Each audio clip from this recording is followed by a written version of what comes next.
Hey class, my name is Lee Carter. I live in the upstate of South Carolina. I want to introduce you to the project and the data set that I'm working with for this course.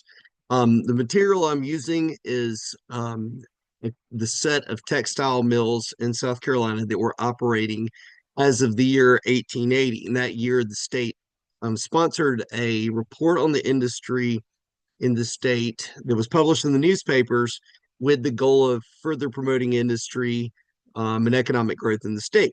So this was sort of the kind of new South mindset and boosterism that you see with the Henry W. Grady types and such.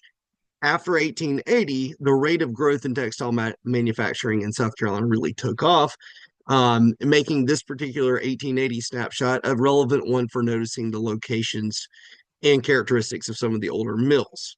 Um, so the goal of this project would be to allow the viewer to engage with the locations of the early mills and to notice some of the patterns among these mills that would be seen in future industrial development in the state, as well as the factors that maybe were particular and peculiar to this particular site or whatever.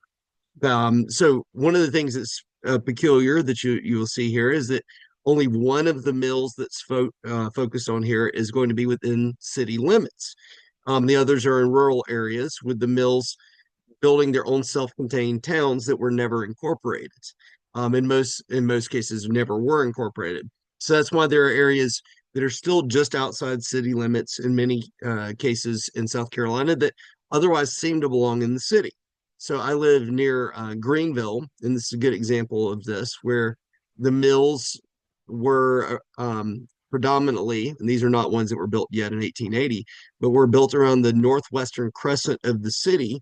And these areas still remain just outside city limits, in some cases, kind of weirdly so, with the way that the city limits go in and out. Um, the reason this project matters is the textile mills did so much to define the development of areas of South Carolina, like the upstate, especially for close to 100 years. And the mill companies were essentially at the heart of many of the communities, funding everything from churches to schools to sports teams. So that when the companies divested the mill towns um, to private ownership and they stopped investing in the community development, there was a sense of cultural loss and deprivation that really scarred a lot of the areas and left them lifeless. So digitizing the documentation of what was going on and where these were and such, it is important in maintaining that history and that understanding. A couple of takeaways I would like people to get if they look at this project would be um, to kind of notice a few kind of highlights of the early mills. One is that they're located on waterways, obviously, with swift current in order to harness the water power, which was necessary until electrification in the 20th century. Two, rural locations, so they would bring the workers to the location and usually, therefore, built mill towns, which became centers of community. And three, that mostly these are in the upstate, which would continue to be the case later on as well.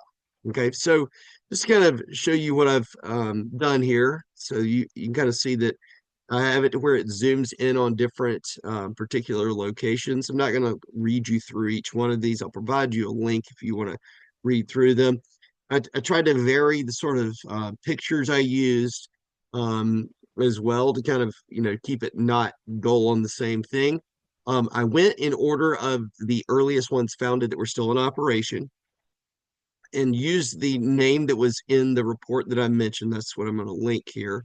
Um, but I also put in some analysis of my own here in terms of some of the commentary that was in the report in terms of one I just passed by here was like, man, it's so far away. It's hard to believe anybody can make money there. But now this is in the middle of Greer, and that's a pretty thriving area. Um, so you kind of have those factors as well.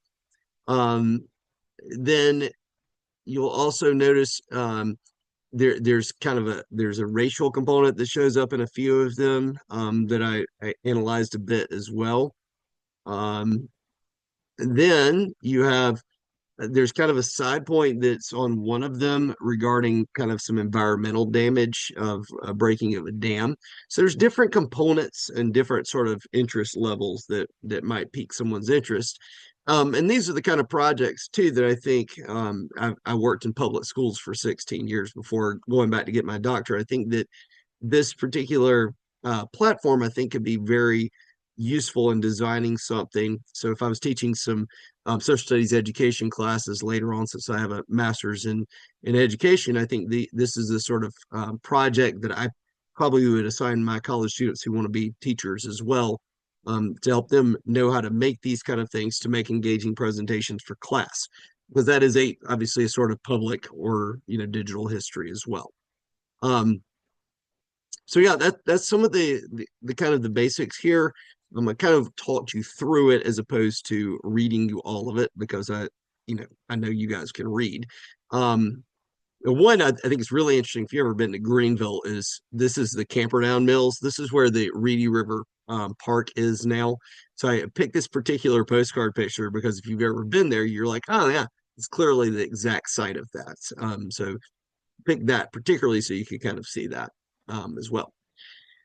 All right. So hopefully you at least somewhat enjoyed this and look forward to seeing y'all's videos as well.